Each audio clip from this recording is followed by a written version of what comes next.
పిల్లలు టీచర్ని కొట్టడం ఎంతవరకు కరెక్ట్? మనం మొన్న న్యూస్లో చూసాం. ఓన్లీ మొబైల్ ఫోన్ లాక్కుందని చెప్పి ఒక టీచర్ని చెప్పుతో కొట్టింది ఒక అమ్మాయి. అది ఎంతవరకు కరెక్ట్ మేడం?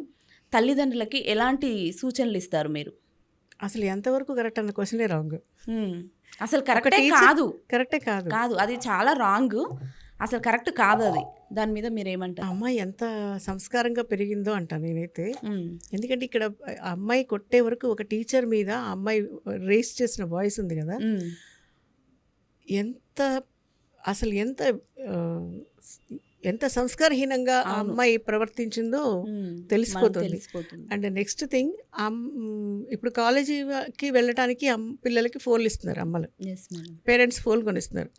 ఫోన్ కొనిచ్చిన తర్వాత క్లాస్ రూమ్లో ఒక టీచర్ పొజిషన్ చెప్తా నేను, 40 మంది 50 మంది, ఒక్కొక్క క్లాస్లో 60-70 మంది కూడా ఉంటారు.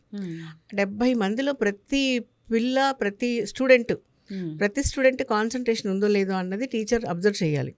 చేస్తున్నప్పుడు రాస్తున్నట్టు నటించే వాళ్ళు కూడా టీచర్ తెలిసిపోతారు. రాస్తున్నట్టు మీకు కూడా అనుభవం అయిందచ్చు.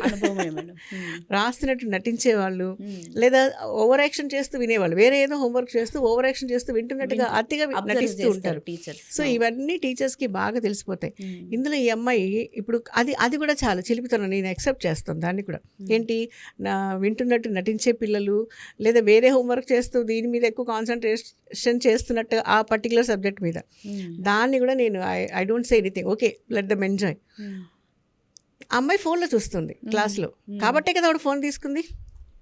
అంతే, క్లాస్లో లెసన్ చెప్పేటప్పుడు ఫోన్ చూడాల్సిన అవసరం ఏముంది? ఇప్పుడు ఈవిడ చెప్పే టాపిక్ కరెక్ట్గా ఉందా లేదా అని గూగుల్లో సెర్చ్ చేస్తుందా?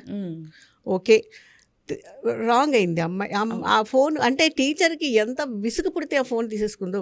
First teachers will give warning. ఎవరైనా టీచర్స్ వార్నింగ్ ఇస్తారు ఫస్ట్. అవును.